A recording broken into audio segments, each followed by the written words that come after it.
તો આ તમારા બધાના સહયોગથી હું આજે મને હોદ્દો મળ્યો એનું પણ સારી રીતે કામ કરી અને વ્યવસ્થિત કરી કોઈ પણ એમાં એટલી પણ ખુશ નહીં કાઢી શકે કે હું આથી વિડીયા ઉતારીને જાતી હોય ઘેર 10 વાર જોતી હોય હું એ પછી જ મેલતી હોય કે આપણી બધાની જે આમાં બધાની આબરૂ છે એ જ મારી આબરૂ છે તો જાર ઢુંગી સાહેબ કહે ને મને તારું બધાના વિડીયા ઉતારીને આવો આપણો ટાઈમ કોઈ મિટિંગ છે કોઈનો જન્મદિન ઉતારવાનો છે તો હું આપણી યાદી રૂપી મારા ચેનલમાં મૂકી દઈશ. મારા ચેનલનું નામ છે સનાતન સંતવાણી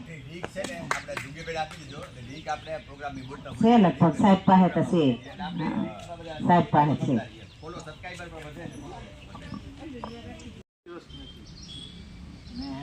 અત્યારે તો કંઈક અઠવાડિયું જ હોય છે 4 દિવસ. હવે તો ઓનલાઈન ને બધું થઈ ગયું છે. ત્યારે બહુ એની પાસે પતંજલિ પાસે રહેવા માટે જગ્યા નથી. પછી ટેન્ટ કેવું ઉપર બનાવ્યું હતું સ્વામીજી માટે આખો ડોમ જેવું બનાવ્યું એટલે ત્યારે આખી પરિસ્થિતિ અલગ જ. હવે તો 20 વર્ષમાં ઘણું ડેવલપિંગ થઈ ગયું એટલે આપણે ઈચ્છીએ કે આમાં વધુ ને એવું માણસો જોડાય.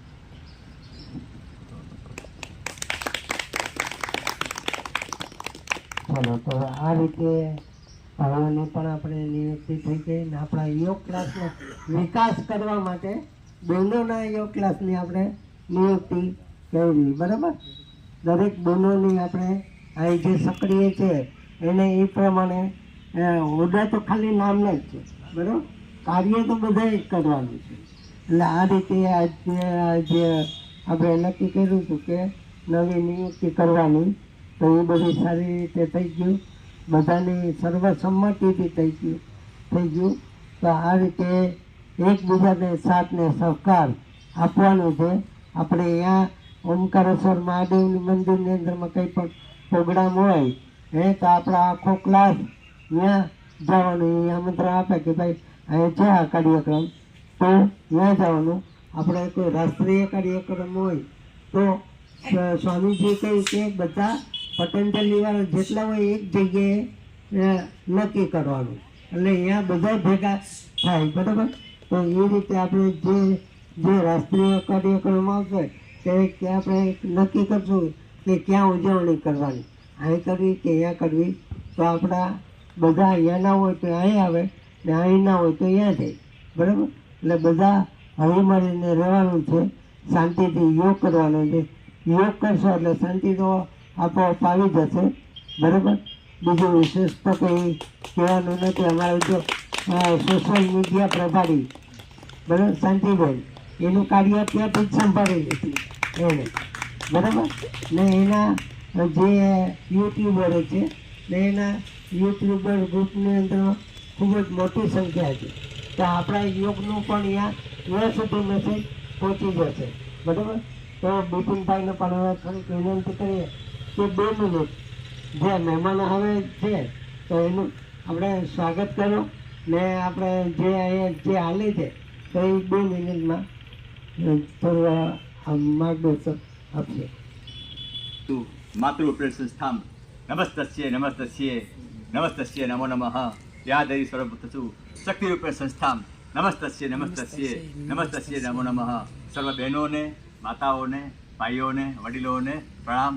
બધાને હૃદયથી અમારા સુગીભાઈના નેજા હેઠળ ચાલતા એસએસસી કોલોનીના અમારા યોગ ક્લાસમાં હાર્દિક સ્વાગત, શુભેચ્છા. આજે આ મિટિંગમાં આમ તો ઘણા વખતથી હું હાજર હોતો હોઉં છું, પરંતુ ઘણા સમયથી હું અહીં હાજર નહોતો. બેંગ્લોર હતો, લગભગ 1.25 વર્ષથી. વચમાં એકાદ દિવસ આવ્યો હતો. 1.25 વર્ષથી મારી દીકરીની સાથે બેંગ્લોર રહું છું, કારણ કે હું રિટાયર છું. બધાને મેં કીધું કે પરિચય તો મારો પરિચય આપી દઉં છું. હું પોતે, મારું નામ બિપિનભાઈ મોઢા, સેન્ટ્રલ બેંક ઓફ ઇન્ડિયામાં 36 વર્ષની નોકરી કરી, અલગ અલગ પદો ઉપર અલગ અલગ બ્રાન્ચોમાં શાખામાં ભોગવ્યા છે. આજે ફરીથી મને જ્યારે સેક્રેટરીનું પદ આપવામાં આવ્યું ત્યારે મેં એક જ વાત કરી કે મેં જે સંસ્થાઓમાં કામ કર્યું છે એમાં મેં નક્કી કર્યું છે કે ભાઈ મારાથી થઈ શકે તો જોતો લેવો. બરાબર છે. અને જ્યારે મને જુગીભાઈએ કીધું કે તમને સેક્રેટરી બનાવવાના છે ત્યારે મેં હાથ જોડી અને કીધું કે ભાઈ હું આ રહેતો નથી, બરાબર છે. હું અહીં રહેવાનો પણ નથી, હું ખાલી 2-3 મહિના આવું છું. 2-3 મહિના જ્યારે આવું ત્યારે હું તમારે જે કહેશો ને એ બધું કામ મારા તન મન ધનથી દરેક રીતે સહકાર આપીશ. બરાબર. એટલે થોડીક મારી સોરી કે ભાઈ જુગીભાઈએ મને બહુ જ કીધું કે તમે રહ્યો તમારા હાથથી જે બીજા, મેં કીધું ન હોય તો હું આવી રાષ્ટ્રીય સંસ્થાઓમાં જ્યારે કામ કર્યું છે ત્યારે મેં કીધું છે કે હું સ્ટીકર નહીં મારે બનવાનું. આપણે તો હોદ્દો તો જ લ્યો કે તમારી પાસે કામ કરવાની શક્તિ હોય ને સમય હોય તો જ. આ 5મા તમે દિનેશભાઈ અને જુગીભાઈ આપણે કોર્ટની પાછળ મંદિર આપણું શંકરનું ગોપનાથ મંદિર, એના ગોપનાથ મંદિરના યોગ ક્લાસમાં હું હાજર આવ્યો હતો તમારા 2005માં. પરંતુ જેમ યોગ ક્લાસમાં નિયમિતતા નથી રહેતી એવી રીતે છે. બરાબર. અને સાથે સાથે તમારી પાસે તમે કીધું કે 8,000 તમારી પાસે કોન્ટેક્ટ છે, તો 8,000 કોન્ટેક્ટમાંથી પણ તમે બધાને આમાં જોડો. તમારી પાસે 8,000 કોન્ટેક્ટ હોય, બરાબર, તો જેટલા કોન્ટેક્ટવાળા છે એનો બધાને જોડો. આપણે ઘરે ઘરે જવાનું ને બધાને બોલાવવાનું અભિયાન છે, એ અભિયાન પણ આપણે સાર્થક કરશું. અહીંની વાત કરીએ તો અમે નિયમિત સમયે પ્રવાસનું આયોજન કરીએ છીએ યોગ ક્લાસમાં. સાથે સાથે પતંજલિના જે ટીપા આવે, બરાબર, નાકમાં નાખવાના આવે, આંખમાં નાખવામાં આવે, કાનમાં નાખવાના આવે, પછી ક્યારેક જ્યુસ આવે પીવાના, તો એ બધાય અમે સાથે મળીને પીએ છીએ અને પીવડાવીએ છીએ. જુંગીભાઈ છે એ સારા સારા જે હોય લઈ આવતા હોય એ વસ્તુ, ને એની સાથે સાથે અમે પોતાને સ્વભંડોળ બહુ ઊભું કર્યું છે અમારું પોતાનું યોગ ક્લાસનું. અમારો લગભગ એક વખતમાં તો અમારો 8-10,000 રૂપિયા હતો, થોડો થોડો એમાંથી વાપરતા જાય જ્યારે જ્યારે કંઈ યાત્રા પ્રવાસ કરીએ તો એ પ્રમાણે. એક વખત હરિદ્વારનો પ્રવાસ પણ કર્યો છે. એવી રીતે દર વર્ષે અમારે 2-3 પ્રવાસ હોય, તો દરેક યોગ ક્લાસ ચલાવતા લોકો છે એ જોડાવશે. લોકો એનાથી જોડવાની થોડીક ભેગા થાય ને લોકો, પછી ભેગા થાય એટલે શું જાય, અમે કહે ભાઈ લેડીઝ આવતા હોય તો ભાઈ તમારા ઘરવાળા લેતા આવજો, ચાલવાનું રાખજો. કઈ ના હોય તો ઘરમાં જો 2 માળનું મકાન હોય તો દાદરા ચડ ઉતર કરજો 5 વખત 10 વખત, સમજે, એટલું તો કરજો ને કરજો, સમજે. એટલે હાલવાનું ખાસ રાખજો. પતંજલિ યોગ સમિતિમાં તમારે આવતા રહ્યો.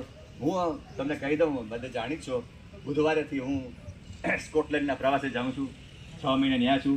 અને ત્યાંથી ઉતરો આગળ મારો સન છે, એ મારો દીકરી ત્યાં સ્કોટલેન્ડ છે, તમે લોકો કદાચ જાણ તો ખબર છે, તો હું સ્કોટલેન્ડ જાઉં છું. અને એ પછી હું ત્યાંથી US, મારો સન US છે, નોકરી કર્યું, એન્જિનિયર છે, તો ત્યાં હું જવાનો છું. એટલે લગભગ હું 8-10 મહિના આ યોગ ક્લાસમાં હઈશ નહીં. આને વચ્ચે આપણે પ્રોગ્રામ કર્યો હતો, એમાં તમારા બધાને આશીર્વાદ લીધા હતા. ફરીથી એક વખત તમારા આશીર્વાદ સાથે વિરમું છું. એ આશીર્વાદ આપજો કે ફરીથી ને તંદુરસ્ત શરીર સાથે ફરીથી આપણે બધા જ આવા જ માહોલ આરે ભેગા થાય. ઓમ યા દેવી સર્વભૂતેષુ શક્તિરૂપેણ નમસ્તસ્યે નમો નમઃ. બોલો દ્વારિકાધીશ કી જય, રણછોડ રાય કી જય, સોમનાથ મહાદેવ કી જય, ભૂતનાથ મહાદેવ કી જય, રોકડિયા હનુમાન કી જય. બધા હાથ ઊંચા કરજો. ઓમ